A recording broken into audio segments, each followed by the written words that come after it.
and welcome to BAC TV, the Info Broker, featuring hosted by Robyn Mancell. Hi, everyone. Back again. I'm so excited to be here. And you have reached the Info Broker, where we keep you in the know because you don't know what you don't know. And I have something very special for you today that I know you probably don't know about, but you are going to get an hour full of information about this gentleman that I'm going to be bringing on. He is dynamic. Let me just say that. He's dynamic. He's forward thinking. He's out there doing some amazing things, and he's been doing them for some time. And so I am very excited to bring to you today the creator, the influencer, the director, the owner of the Black Tube. Now, you're going to learn a lot more about that, but I want to first bring to you so you get a chance to learn a little bit more about this journey that he's taken. AP, are you there? AP, one in a billion. I'm back. How you doing, Robyn? I'm good. I like that shirt. Thank you. Thank you. That's a good color for you. I appreciate it. You're looking well. Well, thank you. Thank you. Thank you so much. Well, this is going to be great because I know all about you and your family. You have an amazing family. And your journey to, I couldn't even think of the words of how to even describe you because you've done so much in your young years. And so I couldn't even think about, like, what do I call you? So why don't you do the honor and kind of tell everybody a little bit about who you are? Robyn, that's a great question. Sometimes I don't know how to introduce myself to people. Yeah. Because, I mean, I'm like a chameleon. I'm always involved in different things. But let's see. So we ain't gonna go too far back, but I'm a go back to I'll tell you where to go back. I want you to go back to right before you met your wife. Okay. Well, so I'm a musician, and my music has been independent for some years. I've been making music as early as '96. So, I started garnering popularity in New York City with my music. New York City. I'm originally from Brooklyn, New York. So I started getting popular with my music. And I was like, I wanted to be more than just being local. I wanted to reach more people. So what I decided to do, I found this thing called the internet. And I said, okay, let me test this out. So I started promoting myself on the internet, I'll say as early as 1999. And during that time, I started to reach people, and I'm like, wow, this is cool. This is interesting. I'm now able to expand my audience without me physically being there. So I was so fascinated by this that I started to get more and more into the internet. And as I started getting more into the internet, next thing I know, I start designing websites already in 1999. And, the technology then, in comparison to where we are now, it was so far behind that, you couldn't do what you could do now. But, I was making my way. I was making some numbers. So fast forward a couple years later, 2001, I'm in a group with my older brother. The group is called Bless Brothers. We started out in the church. We're a hip hop group. Next thing you know, I promoted our first music video. I promoted on the internet, and all of a sudden, it's on countdowns for all of these TV shows all across the world. We're getting offered to tour in Africa, London, Denmark, all of this stuff. And I'm like, this is crazy. I did this by promoting myself on the internet. I couldn't believe it. So now, how did you even know? Did somebody introduce you? Because I remember that year. I do remember that. And you're right, it wasn't really popular. There weren't any really any sites. I don't even think MySpace was out, was it?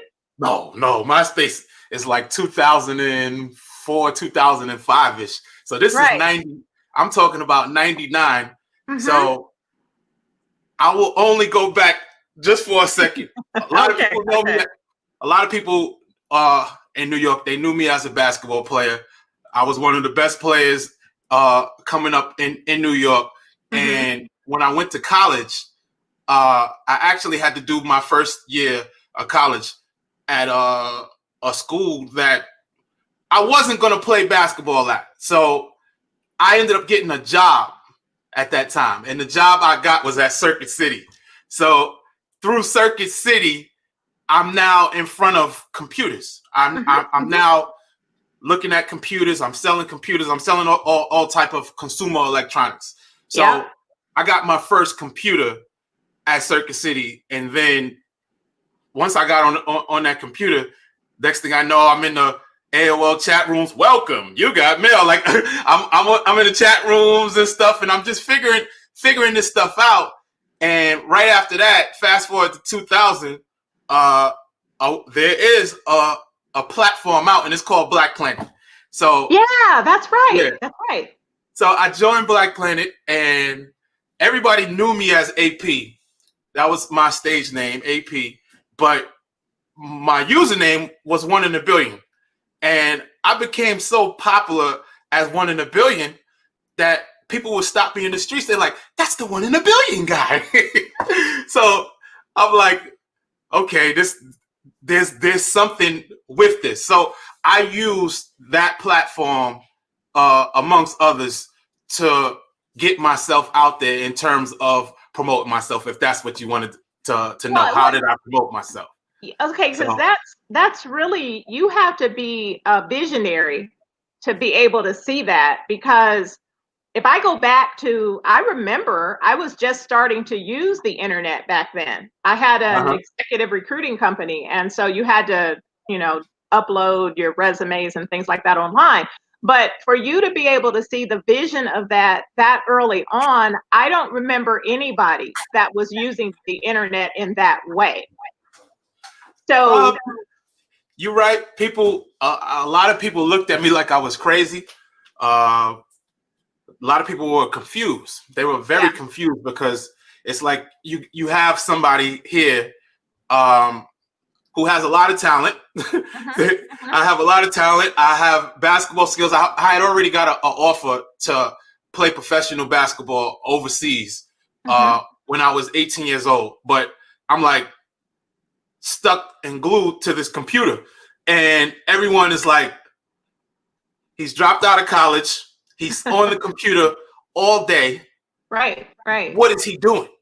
What is he doing? All everybody knew. My parents were like, they're like, you better get off of that computer. There's pedophiles on there and this and that. Don't give nobody our address. Like, a lot of people just didn't understand. So, I was walking around. My son, he plays this game Fortnite. They do this dance with the L. I was walking around with like a big L, like I was a loser, because I was on the computer all day. Right. But no one saw the vision the same way that you did. So you saw that, and did you build a following from that? Were you able to? Oh my gosh, I built a huge following. I built a huge following. The following that I built back then was equivalent to someone having about 5-10 million followers on Instagram today. Wow. So to do that, a lot of people did that, and I can say for the males, most guys, they did it just to talk to girls. And the girls, I can't really say what the girls did it for, but what I will say is I met a lot of people in person. I physically met a lot of people through me having this amount of influence. And my mind was always on promoting my businesses, my products, it was always on promoting whatever websites that I had. So at the time, it was really about promoting my music. Right after that, I started a clothing line, and we were promoting the clothing line heavy. And next thing you know, like I was pretty known, like all through the East Coast, and I would do shows in Florida and just different places where I was gaining popularity. But I knew that it was coming from promoting myself on the internet. Did you read, because that's around, no, I guess that's, you're way ahead of the curve, because I was going to ask you, did you read Gary Vee's book? Like who were some of your influencers at that time then? Because it sounds like you were, again, so ahead of the curve. Did you have any influencers at that time? Nobody at all. Nobody at all. It's like, it's amazing when you're an innovator. Sometimes you're in detention. I'm on detention. I'm in a class by myself. So there's no one else there, and I'm trying to. I will say this: as I'm trying to navigate myself along that path, I would meet some people who kind of got it. Like I met a couple guys who were coders. They developed a website. So my first website was on Homestead. I don't even know if you remember that, but Homestead, it was like Wix for 1990s, and it was cheesy. It was real cheesy. Wix is fine now, but it was real cheesy, and I'm like, man, my website doesn't look good enough. Like everybody has these flash websites. They're doing this, they're doing that. I'm like, how can I improve my website? So I started to reach out to different people that I would meet on platforms like a Black Planet or whatever. And I'm like, okay, here's one person who is a graphic designer, and you're like the best graphic designer on there. Well, can you point me in the right direction? Can you do the graphics for my website? And these guys would hit me with these rates, and I'm like, listen, man, I don't got this kind of money, so what should I do? And one of the guys, he told me, he's like, well, your website looks like it has a lot of traffic. You should get into affiliate marketing. And I'm like, well, what is that? And he introduced me to kind of like a broker where I could have different products or things or surveys and stuff like that on my website. And he's like, man, after a couple months, you're going to make enough money that you're going to be able to pay me for my services. So he was right. I think I made probably about $5,000 in a month. And I was like, this is cool. Like I'm about to be able to pay him. But I made a left turn. When I got that money, what I did was me and my brother, we opened up a retail store in Brooklyn. So I used the money for that. And guess what? I kind of left the internet behind for a couple of years because I'm at the back. I'm at the register. Like, can I help you, sir? Can I help you, sir? How can I help you, man? And I really didn't like that. I enjoyed having the business, but me being behind the register, it pretty much limited my growth. I went from where I was reaching the world to now I'm only reaching this one community. Right. You know? And I think you bring up a really valid point. I hope everybody is understanding why I'm taking you on this journey, because I want people to see a number of things. I want them to see how you have an opportunity that might present itself to you. We're always talking about, when do you see the opportunity, or when do you know there's an opportunity? And so AP, I went through the same thing. I went through the same thing because I kept saying, there's something going on here. I don't know what this is, and I'm older than you. And so think about it, that I'm older and I'm saying this internet thing seems like it's going to have some legs, like it's going to really be something. And so I'm a boomer. So think about the boomers that were like, what are you talking about? What are you talking about? That doesn't make any sense. And so I totally understand when you say that you made a turn, because it's a lonely, when I said earlier, it's a lonely place when you're a visionary. It's a very, very lonely place. And if you don't have the right network and the right peers to support you with that, and it can be really difficult to know where to find those people because you were ahead of the curve. You were way ahead of the curve. Yeah. And so it's almost like people will have you thinking that you're crazy. Yeah. Like, right? They'll have you Yes. thinking that you don't know what you're talking about, because I know exactly what you're talking about with the affiliate marketing. Affiliate marketing, that was if you could have got into the affiliate marketing, what's that place called that's called where you could choose an affiliate, like you could have 20 different links, right? Okay, so I started with Commission Junction. It's That's CG, it. I was trying to think of it. I kept thinking of what's that commercial? They have link share. They have link share. Yes. Commission Junction. Listen, I started out with Commission Junction in 2001. So I created my own website then. It was welcome to NYC.com. And I had got so God. Do you popular. still have that link? Yes, I still own it. Wow. I still own it, but I haven't updated it in a while. As you know, I live in California. And when I first moved to California, I was pushing Welcome to NYC down everybody in California's throats. And it was good, but what didn't fit is I'm not in New York no more. So how am I promoting the hot spots in New York if I'm in California? Nobody offered to buy that from you? Yeah. I received offers.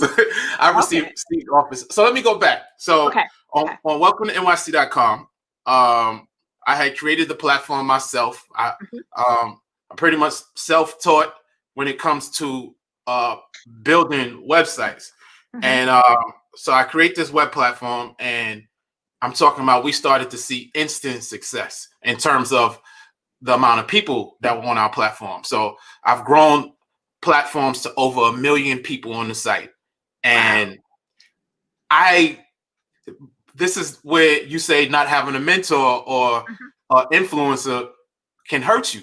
So I have over 1 million members on my platform. And for one, not understanding the game, sometimes my websites would crash because it's so much traffic going on there.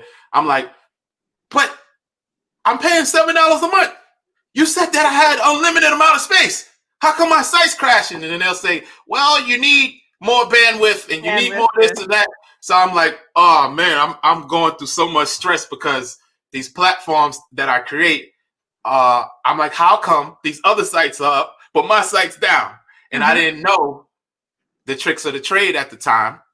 And I didn't know really how to generate big revenue like that on my platform. So once I got with the affiliate marketing, that started to generate revenue, but I fell victim of the peer pressure and always having people keep coming at me and making fun of me because I'm on the computer 24/7. So I knew I still was going to do something where I would be my own boss, but retail was that. I opened a retail store. So what I will say about my store is it showed me that I was still trapped. I still was in that same race. And, I hired some guys. I didn't want to totally give up on the web platform that I created. So I hired some guys to run it for me. And me and my brother built this nice store in Coney Island, where we grew up in Brooklyn. And we built offices specifically for our staff. It's like we had computers in each room. We had a recording studio. So the guys who were in the computer lab for us, they tried their best, but it was a little over their head what we were creating over at Welcome to NYC. So a couple years later, I closed my store, and then you have MySpace, and then Facebook hop on the scene, and all of a sudden now my parents, everybody, like, do you see this young guy, Mark Zuckerberg? Like, that's supposed to be you. I'm like, oh my gosh. Now you want to tell me this? I was ahead of this before all of these guys. Yeah. So that definitely. So okay. So now let's move forward, because a lot of people aren't able to regain some of what they lost. Yeah, you could have been Zuckerberg, but you're doing your thing. You're doing you're doing big things. So let's take some steps forward. And how does it come up again? Does that ring a bell for you when you see MySpace and Facebook? Does that now make you a lot more comfortable in going back into that space? What do you mean? Well, now that you see that it's really taken off, that people are doing it, because remember, you left to go to retail and you kind of stopped doing your thing. And so now it's starting to become the norm. Okay. So when you see that it's starting to become the norm, what do you do now? So to answer your question, in terms of pursuing, creating web platforms and being a tech entrepreneur, yeah, it's more of the in thing to do now. So of course it makes it more comfortable. However, not many people understand how to do it the right way. So I definitely I've been in this space for a while in terms of the comfortability, and I would tell you how that came about, me getting back into this. So I closed my store, and after closing my store, well, during the time I closed my store, and remember, I didn't skip music. I've come back from touring in London, Denmark, Africa. I'm getting offered to do shows all over the place, and I'm stuck behind a cash register now. So I as much as I was enjoying to build this business, I knew I wasn't where I was supposed to be. So at some point I couldn't take it no more. I closed my store. I said I couldn't travel no more. I wasn't going anywhere like I used to. And I got back on the computer and I moved my business to an online business. I still had all of these products, cell phones, clothes, all of this stuff. And I started selling my stuff on eBay. That's what I got into. So okay. I've done it all. I've done it all. So I started selling my stuff on eBay, and that also allowed me to travel at the same time. And during that time is when I met my wife. All right, that's a love story. So why don't you tell us a little bit about that? Because that is a love story. I love when you told me about that. And I've met your wife, and she's a beautiful person. So tell everybody that story, because you're smiling from ear to ear. So I know you love talking about your wife. So go ahead. You already know. Listen, I love talking about my wife so much. They be banning me from sites just because I want to talk about my wife. They'll mute me. They'll mute her. They'll delete us. I just love my wife. That's all. You know what I mean? It's like when God blesses you with the desires of your heart, it's not one of those things where you're like, okay, I got it. I'm done now. No, I'm so excited. I'm excited every day. And, you know, we're at 12 years in marriage, and I'm so excited. So to bring that up, while I was doing all of this marketing and promotion on the internet and promoting myself on sites like Black Planet, I think I probably have sent out, I don't know, probably millions of messages to throughout my time on the internet. Like I can sit there and literally keep promoting links over and over and over. Like I'm better than the robots at doing this if I have to, because I know the result that it yields. So one of the females that I promoted my links to was Dangerous Diva, who's my wife now, Siobhan, and she lived in California. She lives in California. She lived in California the whole time, and I was in New York. And I mean, I'm like, okay, I'm promoting my links, but she looked good too. So I'm like, let me see what's up over here. And she just refused to give me her phone number. We had the greatest talk ever. Like you talk to someone and you're like, man, I seem so compatible with this person so far. Although you could get catfish. That's something that's happened to me quite a few times, the catfish stuff. But here it is, someone who sounds so compatible with you, but you're just talking on an instant message. And matter of fact, look, I still keep the picture. This is the picture that she had on the internet at the time. It was this picture. And I love that. You can show that to your kids, your grandkids. Yes. So I'm like, a good, wholesome, God-fearing girl. You know what I mean? She doesn't even look dangerous or anything like that. I'm like, everything is cool. So we started talking probably in 2001, and we would talk on Yahoo Messenger. Yes, I remember that.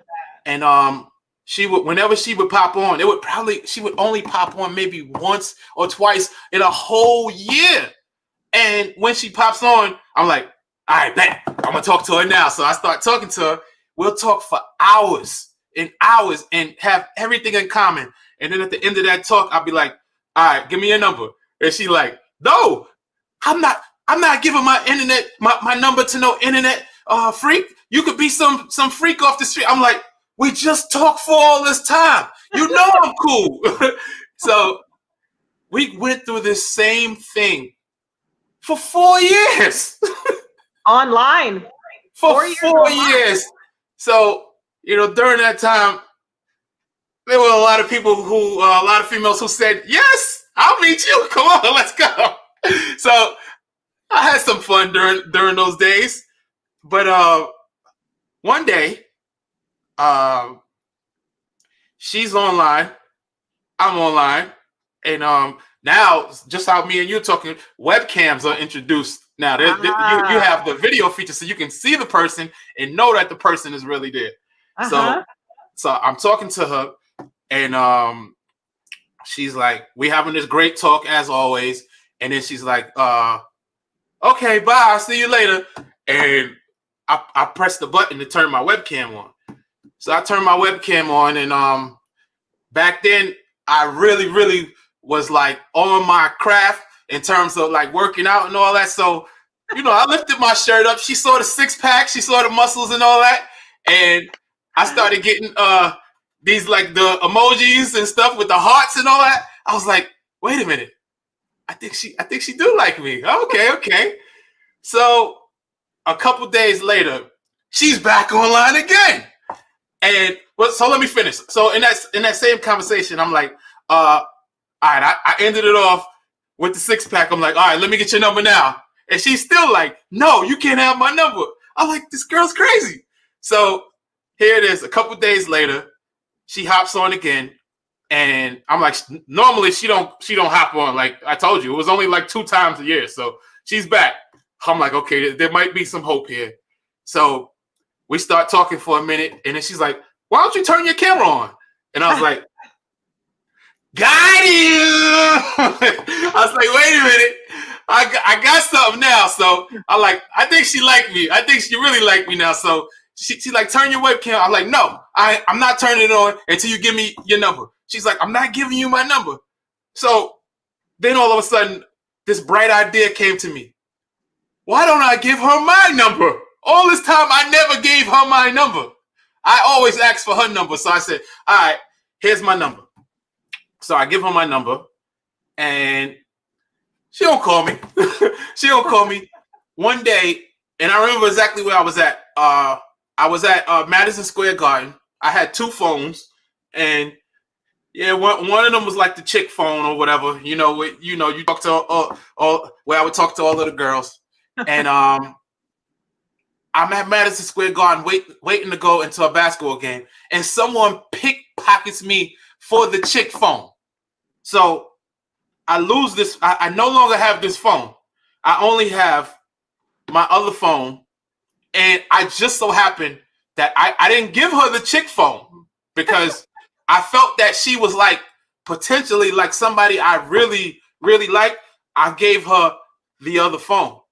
When I get home, Robyn, I get a call from a 310 number, and I'm like, yo, this is her. It's her on the phone. And after the conversation we had, we talked for hours and hours and hours, and we've been inseparable for 14, 15 years, ever since this. So this has been it. You moved because of that, didn't you? Did you? Listen, move? we dated for 3 years, back and forth. I would go to Cali, she would go to New York.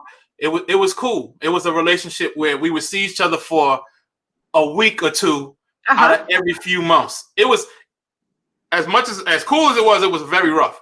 It was very rough because, most people are used to the convenience of seeing, their companion whenever they want. So we couldn't really do that. So here it is, a couple years after dating. We got married, and I mean, I'll tell you what she told me when we got married. I wasn't financially stable at the time. So all I had going on, I was in a transition stage right there. And she still stuck by my side. So when I moved to California, I left everything behind: clothes, furniture, sneakers, my businesses, inventory, everything. Only thing I brought was my laptop and my video camera. And I had my mom. I'm like, Mom, can you send some of my stuff for me? So over time, she would send some of my stuff for me. But I'll tell you, when I first came to Cali, and keep in mind, like I said, I'm an entrepreneur. I've been working now for myself for over 20 years. So I'm coming out to Cali like, I ain't about to be working nobody 9 to 5. Like, you already know this. I'm not sitting around playing video games, but yeah, I'm gonna be on the computer and I'm doing my thing. So we had a talk, and I haven't even really told many people this, but she was like, well, what is it that you're gonna do? I said, listen, I created web platforms. Welcome to NYC is one of them. And then we started welcome to Cali.com too. She's like, I'm like, look, I was doing this before them and this and that, da da da da da. So I'm giving her the whole talk about, like, come on, babe. You know what I mean? I was Zuckerberg before Zuckerberg. You know what I mean? She's like, stop talking about it and be about it. I said, what? Like this girl, she putting me to the test. Put me to the test. She put me on the spot. From that day forward, I've been building up my different web platforms. And that was the day that I got back into it, was when she told me to stop talking about it and be about it. I had moved to California and I had to stop talking about it. I had to be about it. So that got the fire lit up under me, and it's still lit. Yeah, that's a perfect segue, because you've gone into that influencer space, and you and your family you guys are pretty big time on YouTube. You guys have a major presence. And how does something like that even happen? Wow. So, obviously, me going back to the days of where I was already popular on the internet. So I already knew how to gain success on the internet. I already knew the formula. So what ends up happening, though, is that the internet began to change. With the MySpace was still open. I call it, the word is open source. Like, anything on the internet that is open source, you want to be a part of it. I don't care what it is. If it's open source, that means you have the potential to grow to astronomical numbers with this platform. But if something is not open source, it's similar to what Facebook is. And what Facebook is like, okay, if you promote yourself, if you send out too many links, if you add too many friends too fast. They're gonna put you in cyber jail, in Facebook jail. So you're now limited to what you can do. So at the time, YouTube was open source. At the time, this is before algorithms and all that. It was open source. So here it is. I own Welcome to NYC. I own Welcome to Cali. We have millions of members on our platform. All I got to do is just promote my links to my already audience. Here it is. Here's what I'm doing now. So in essence, I was bringing my crowd over to YouTube. I was building YouTube up more by bringing my audience to them. So it started off like that. And, you know, I got a couple 100,000 views on a music video as soon as I put it up. This is as early as 2008. And YouTube was like, whoa, slow your roll. Like, where's he getting these views from? Like, how is he doing this? Not knowing that, like, before the word influencer was out, I'm this influencer who owns platforms. So I already have my own fan base. So with that fan base, I was able to be successful on the old YouTube. YouTube has had, and I talked to a major exec from YouTube, and we talk about this. YouTube has had many restarts they've done, but as a user, you wouldn't know. And but the way these restarts work is they introduce new technology, and many people fall off. And they'll be like, oh, I guess you can call them a one-hit wonder, or like, where are they now type of people. And then with this new restart, you have a new audience, a new fresh crop of talent that they want to promote. So I've been able to be a part of every one of these phases. And oh my gosh, it's hard. It is really hard to do such a thing, but you have to die to self. You gotta, sometimes you just gotta look at yourself and just say, self, just slap yourself in the face. So how did you know this whole notion of having a network or having a database? Because I'm telling you, AP, people, that's another one of those things that I tried telling people for years. And it's so important that you held on to that, because you came with almost like you came with your own audience, like you said. Yes. So is that one of your secrets to success, is being able to keep a network? Absolutely. Your net worth is your network. So it is very important to build up your network. And what I will say is so let's see. I remember at one point where YouTube they started to transition. First, Justin Bieber he gained popularity on YouTube, and once Justin Bieber did and he got a deal, then people started to take YouTube serious. At least musicians started to take it serious. So I went in and I said, okay, I'm a musician, let me put my stuff out there. So my stuff started to get popular. My wife, she sung, my wife is an amazing singer. You look up Dangerous Diva and you can listen to songs of her singing, and she started to garner so much interest from many celebrities, everybody. You got the guys who produced Bruno Mars' 24 Karat Magic album. They're begging to work with Dangerous Diva, and they want to record her album. And this all came from the buzz that we have on the internet. And what stopped that is our children. At the time, we just had our oldest son, J-Funk, and he probably was about 2 years old. And they're like, okay, well, we want you in the studio 1 o'clock, 2 o'clock in the morning. And she's like, it's not going to happen. So here it is. We have an opportunity to go to the top, but family comes first. So Good for you. Good for you. yeah. And so what goes on from there? You were saying that we talked about open source, which I think a lot of people are not familiar with that that terminology, open source. And then you say that it's not the same YouTube that it was before. So how are you able to adapt? What is it that you know or that you're doing that allows you, no matter what they do, to stay relevant? You know what? I would say I feel like God has placed me in this position for a reason. God has ordained me to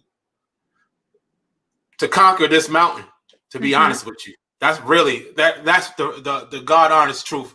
Is like I don't even know how I know the stuff that I know, but I've been steps ahead for over 20 years now. Yeah. And one of the things that I will say is it's a part of it is me being humble. I'm humble enough to learn from others. I'm humble enough to and respectful enough to give everybody a chance. So anybody that is doing something that is innovative, I want to be a part of it. I want to learn something new every day. My motto is you're never too old to learn something new. So I try to learn something new every day. This is the first time I'm on StreamYard.com. So I feel great. You taught me something new today. Every day, regardless of how minute it might be, I try to learn something new. So I would say that's a big part of it is being humble and being willing to transition at the drop of a hat. Yes. You know, so most people aren't like that. So I'm reading a question here, AP, and it's from Fanetta Eubanks, and she wants to know, what advice would you give to someone who's looking to get into YouTube? And then we're going to talk about an alternative that you have also, but what's the correct way to go about it to be profitable? Well, the first thing I would say is don't do it for money. I mean, once you start making money, then that's fine. But if you go in with the attitude that I'm doing this for money, you're going to get frustrated because it's a long process. That YouTube grind is a long process, and you might be frustrated at the revenue that you get from it. So for me, like I said, when I went back to open source, a part of the reason why I'm on YouTube is because it was open source. It was a way for me to promote myself. So it's never going to be my end picture. It's a way for me to promote myself. So if you look at it solely from the money aspect, you're going to get frustrated. But if you look at it from, the more the merrier. This is promotion. This is promoting this business to me. This is promoting that to me. I'm like, Robyn, you're telling me that here it is. I have, I got music to promote. I got clothes to promote. I got other platforms to promote. And while I'm in the process of promoting that, I'm being paid to promote it. So when I look at it that way, I'm like, this is great. I'm getting paid residuals to promote myself. So and to just be yourself too, because I know what I see with you and your family, and you have videos that have done millions of views. But it's all natural. It's very natural. And I've had the pleasure of meeting you and your wife in person, and you guys are so down to earth. Like, you're really just nice people.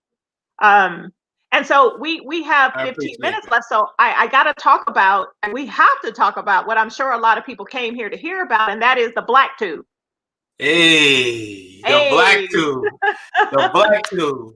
Gotta talk about this, because we got to get people over there. We got to get people, to check it out. And the young lady that just asked about, that would be a perfect place for her to start too. So talk about that. You got the floor. Let's get everybody over there. Listen, guys. So I've been very popular on YouTube for over 12 years now. Making lots of money too, but that's another thing. Yeah. So I've been popular on YouTube. I've also been able to help other people become popular as well. And it's been all good and fine. However, there have been many times where I have wanted to push certain kind of content that I thought geared more towards the Black community, more towards the urban community. And I faced lots of adversity when it comes to this kind of content because it didn't fit YouTube, or at least that's what I was told, was that it wasn't commercial friendly, or it didn't fit the type of content they were looking for. And I've seen a lot of Black creators be limited on that platform. Mm-hmm. So my heart goes out to them. It's happened to me. It's happened to some of them. I meet these people and I see them and I look at their content, and they make great content, but their content, it gets pushed to the back. Like, you guys can't see what I have down here. I put my junk down here. You can't see it. That's where I put my junk. And that's where they're putting our people, in the junk, where you can't see it. But, you see the YouTube plaque and stuff like that. But what we do on the BlackTube is those who they say, we don't want you no more. Those who they say, you guys are junk. Those who they say, okay, we're trying our hardest to get rid of these people. And how are they trying their hardest? Because they have made these astronomical requirements in order for you to become monetized. They're saying, we don't want you here.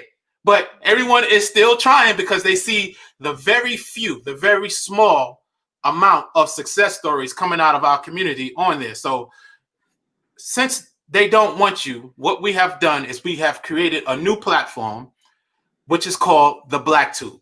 And on the blacktube.com, you can do the same things you can do on YouTube. You can get monetized. Your videos can be monetized. This is a community which celebrates Black creators, and we will put you in the front. We will promote you. We will advertise you. We know what to do because we've been doing it for years on the other two. So we know exactly what to do. We know what type of content is going to be successful. Where me and my wife, we have a company called Welcome to Media. And at Welcome to Media, we are responsible for billions upon billions of views across the internet. What we have a niche in is we know when a video is going to be a viral video. We know this from the second the video is created. We can look at it and say, oh no, this is a hit. So once you get this hit, the goal is to maximize as much as you can off of this hit. So, okay, I have a hit video. It now has millions of views. Am I going to walk around and I'm going to put my shades on when I say, like, yeah, what's going on? Yeah, you know that video. Yeah, the such and such video where I'm scratching my back. Yeah, that's me. And that same person who does that, are they making enough money that they can retire from this? Or are they still working a regular 9 to 5? And this is they just might have stumbled upon something. So my goal is to show our people that, no, listen, you can eat, you can have a career through creating your own content. You can have a career and a very successful career. I want to see thousands and thousands of millionaires out of our community. So that's what we're looking to do on the BlackTube. We have a nice group of creators right now who have joined the platform, and they have been uploading their quality content. What we want to see is more popular creators join this platform, and you're going to get paid more than you get paid on YouTube. And in addition to that, you're getting a promotion. You're getting paid more than you're getting paid on YouTube.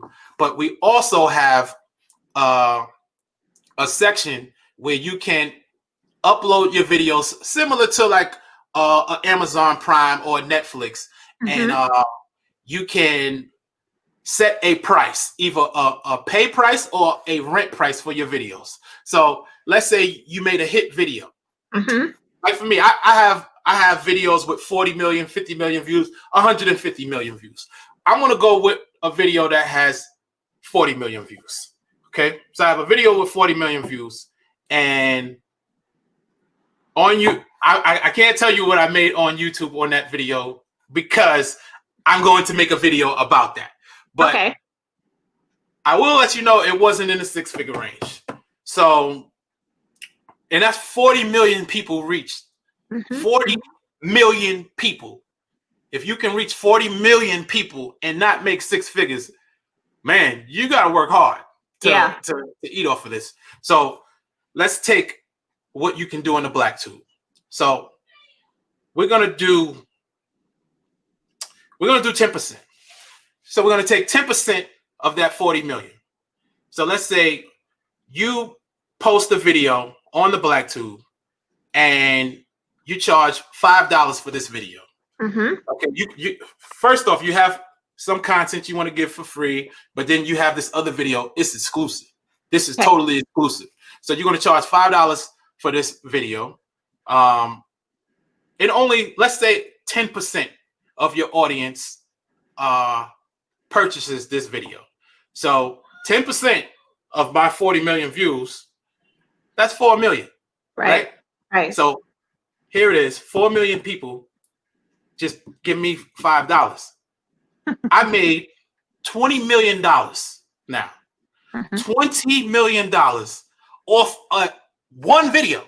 Off of one video, I made $20 million as opposed to not even making 100 grand off a video.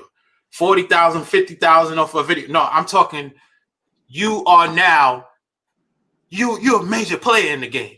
Yeah. Off of one piece of content. And that piece of content, it might have came from your phone. You know what I mean? Like, you can do this from your phone. So what we want to do is we want to open the doors to create numerous millionaires. Okay, that's what we want to do at the Black Tube. Yes, that is. I love that about you. You have such a giving spirit and a giving heart, and you have really put the time and energy into this to really make it something that, like you said, instead of us complaining about what's happening somewhere else, you just created a seat at the table. So is it as simple for those people that are kind of, you know, people get used to certain things and certain platforms? Are we talking about people could just use their cell phone and make a video and then just upload it? Very user friendly, I take it, right? Yes, absolutely. Absolutely. Very user friendly. We also have an app as well. So that's right. Now that just came out, right? Your app. Yes. And Robyn, I'm the guy over here sitting doing all of this stuff. I mean, my wife is amazing. She does so much as well. But when it comes to the development side, yeah, I'm over here building this and building that. And, you know, we've expanded where we have we do have a team that that's kind of like your, you know, like your trust or whatever. And everyone can review things. But yeah, I'm over here. I'm building the apps. I'm building the websites. And what I brought that up to say this, it's constantly evolving. Okay. Yes. Like, what you see right now is just the beginning. Okay. And I would say it's a pretty cool beginning.